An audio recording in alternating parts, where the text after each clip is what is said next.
My name is Pete, and welcome to my garage.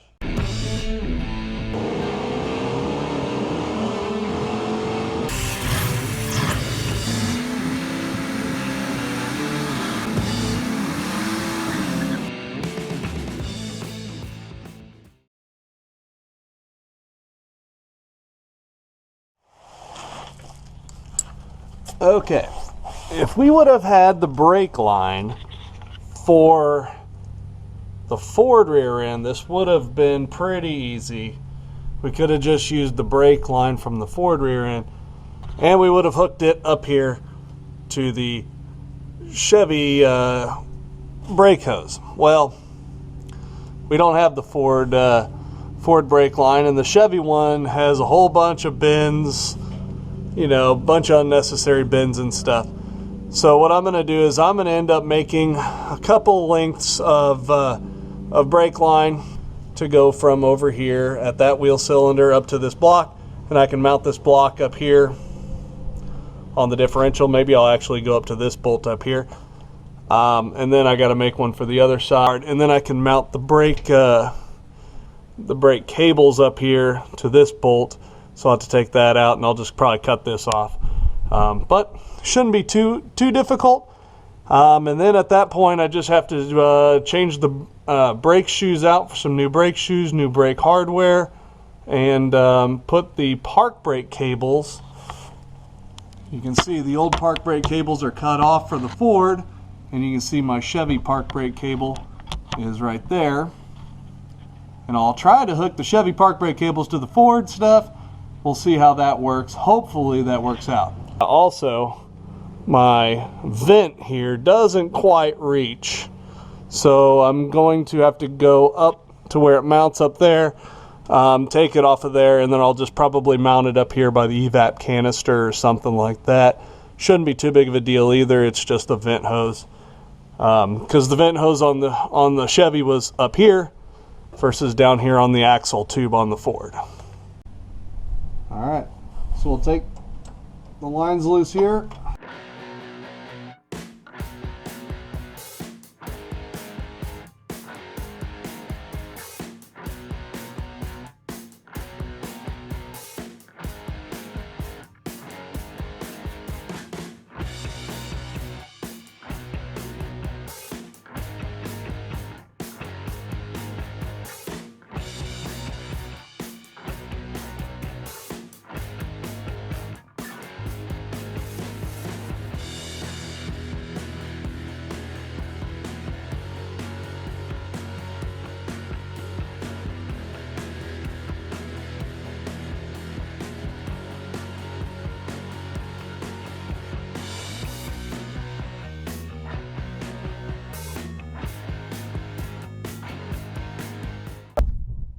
Now I'm going to have to mount that somewhere like right here.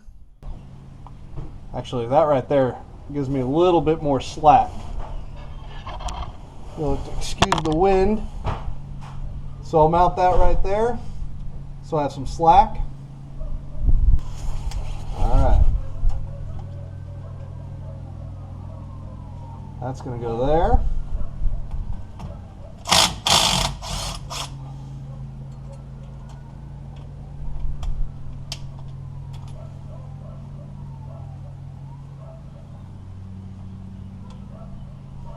Probably cut that off,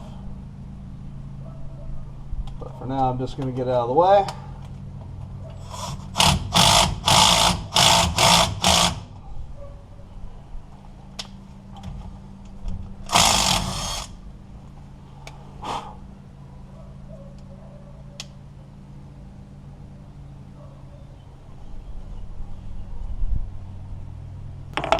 Alright, since this is flat and this has a little lip on it, I'm going to have to kind of knock this lip down a little bit.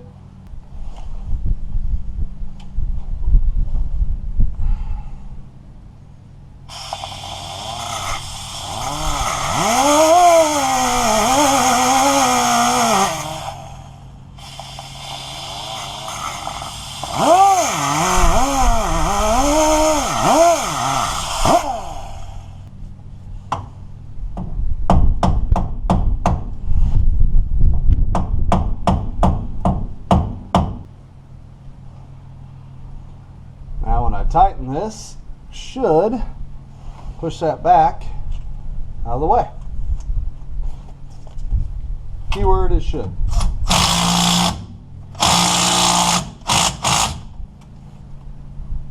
Not bad.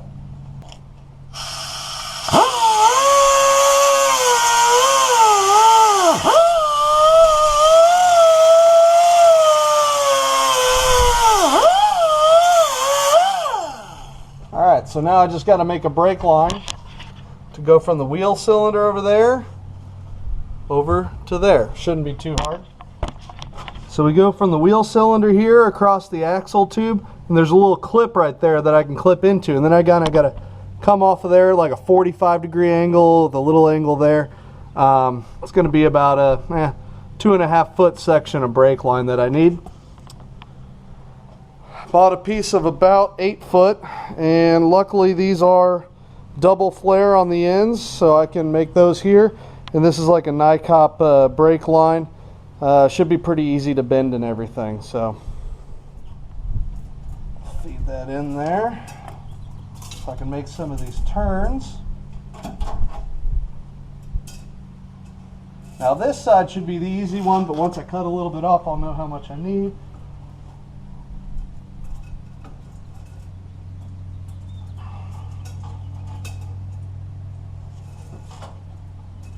Get it in there. I don't want to cut off too much and then not have enough for what I need. So I got that in there. I just need to bend it down just a little bit.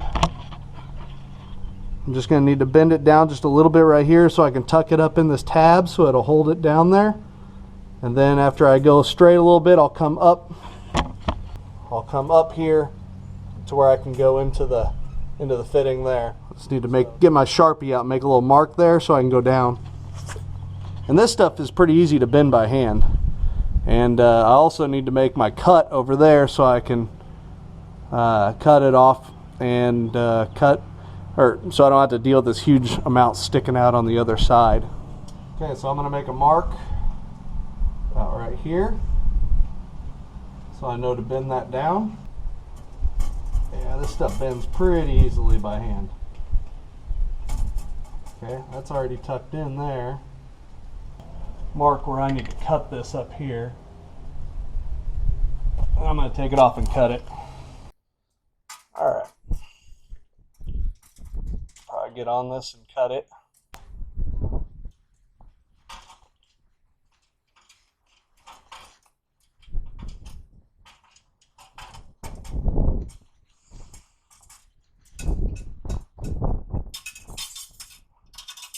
Alright, now I got my stick for the other side over there. Now I have this. Should be pretty easy. Tuck that under. Bend this down. Come up at that angle. I have to unhook it from over here. Now this NICOP line really bends easily, so you got to be kind of careful with it. But that's also a benefit of it. So it looks like I'm going to have to make my fitting go about right here. Then I can kind of bend this and make it look good here. I'll mark that where I need to flare it. Okay, so I got to take the fitting off of the old brake line and put it on this one. So I need to take this fitting off of here. So I got to cut this piece off.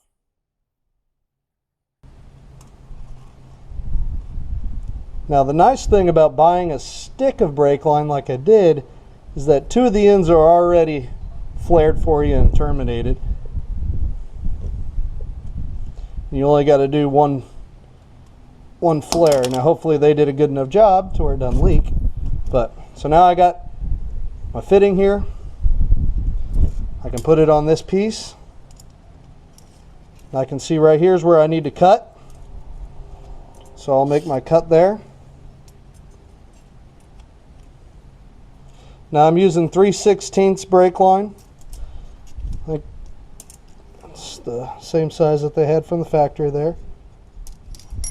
Okay, so when you use a brake tubing cutter, it kind of makes a nasty little edge right there. And so the cutter actually comes with this little piece right here, at least this one does. so I can clean that up on the inside. And like I said, this brake line is really soft, so you got to be kind of careful. Okay.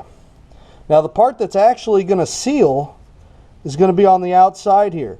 So what we need to do, and it even tells me in my double flaring kit, that I need to actually chamfer this at 45 degrees. So what I'm going to do is take a file and file at 45-degree angle right there to try to make that give me a good surface to seal on. Because whenever I fold that back in at the very end, I need a good sealing surface. Okay, you also want to make sure that if you have any hard bends or whatever that you have to make, don't put the fitting on way down here, make a bend, because then you'll never get past the bend. Luckily my bends are pretty subtle, so it seems to slide all across them. But so what I'm going to do, there's two things that you need to do to make sure you have a leak-free flare. One of them is you need to chamfer this at a 45-degree angle, and the other one is the amount of stick out that you have when you hook it up to your double flaring kit. So right now I'm going to chamfer this. Just take a file at a 45-degree angle, go all the way around it. Now that 45-degree angle chamfer that I just did is what's going to actually seal this thing. Okay, so now I got a double flare brake line kit here, and since I have 3/16, I'm going to take the one that says 3/16 on it. Okay,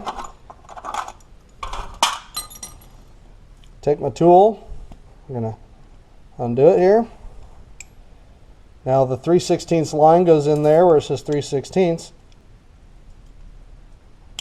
Okay, and you have to have it sticking out the proper amount. The proper amount of stick out is in line with this first little shoulder on the tool, or on the die that goes in there. Alright, so you want to make sure it's tight. If it's not tight, whenever you try to press it down, it's just going to press it out of the tool instead of actually making the flare. So what we do first is we stick this die in the hole there, and that's why we also clean it out with that the little spike on the cutter. And you can see we're going to actually press this down enough to where this thing bottoms out on there.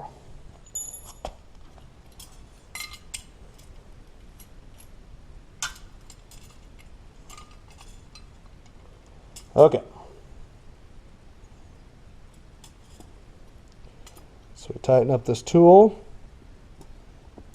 stick the end in the deal here, then I'm going to tighten this down until it fully compresses the die. Alright, now you don't want to put too much pressure on it. Sometimes if you put too much pressure, it actually splits the line. So there's our first part right there. It actually bubbles it out. And then once you take the die out, come back with this. It's a 45-degree angle cone. We're just going to push it down. And really all we're doing is folding this in on itself for our double flare. You don't have to go crazy hard on this, or else, like I said, it splits the line. But you want to push it in enough.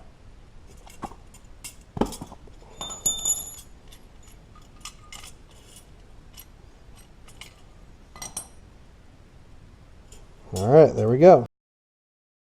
Voila, we have a double flare.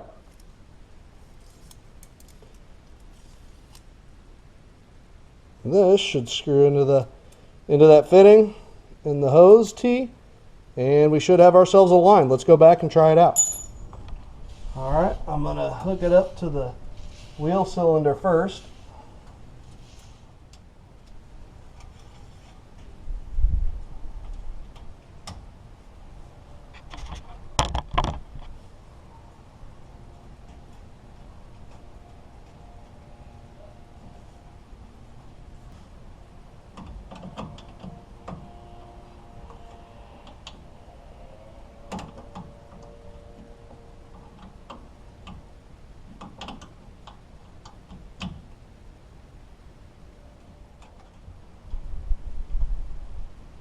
snug that down. Get all this kind of in position. All right, now I just got to do the other side. The other side's going to be just a little bit longer because it's got to go up and over, but really, all in all, not too bad. Now this pin's going to be a little more difficult because I got to come down at an angle, but it shouldn't be too bad. I got to leave a little bit of a straight portion so I can get my fitting on and still make all of my make my flare.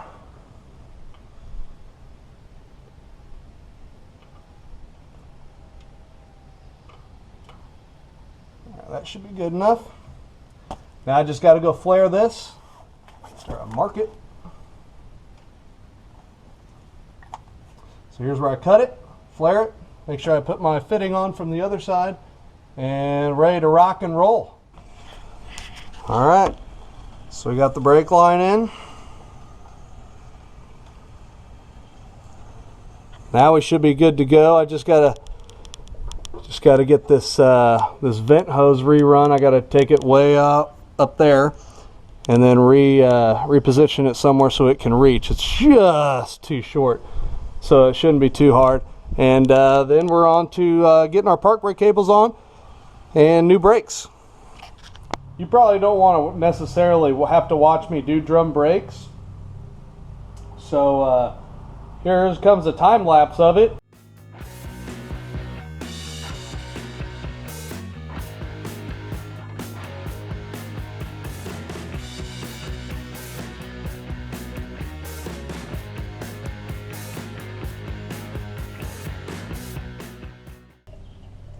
Now you can see right here where the park brake cable hooks to. Right there. I'm going to try to hook my GM park brake cable in that spot.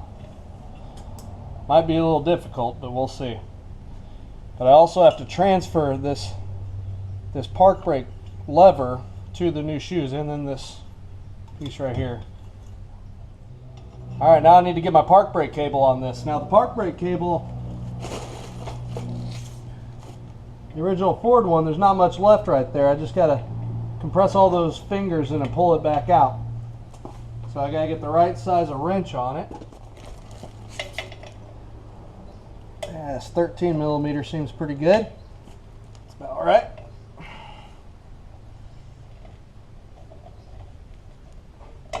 There we go. Okay, now, moment of truth. Does my GM cable fit in here?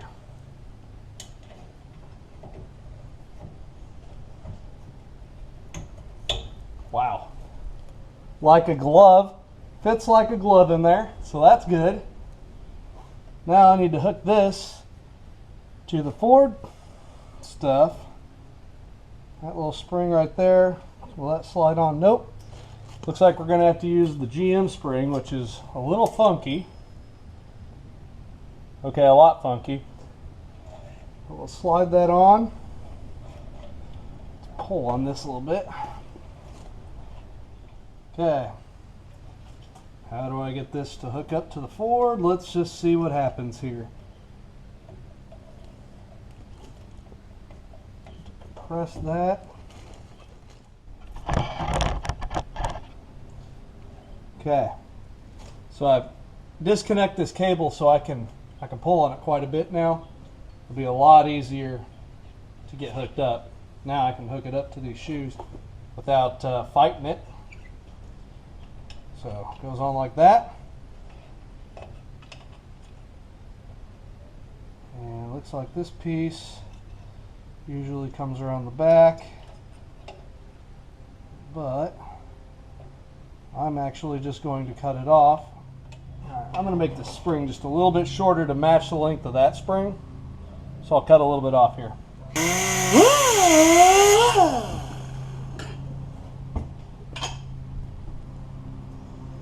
Closer, but when this is compressed, I think it'll be good. Kind of clean that up.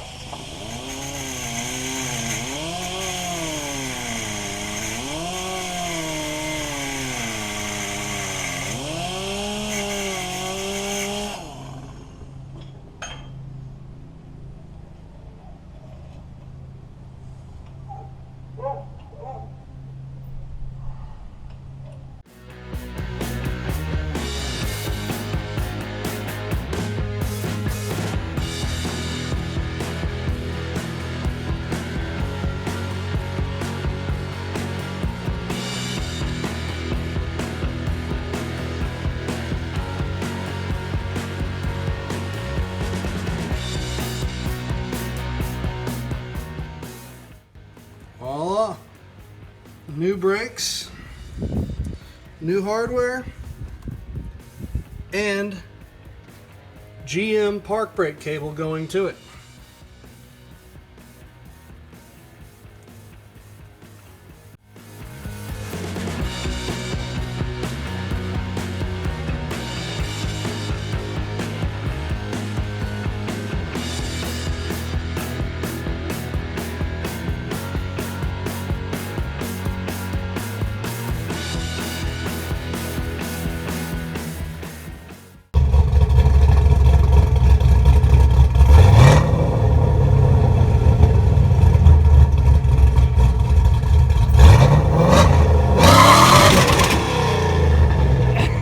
Oh my God. You all right? Yeah. The wheel hop shook so bad.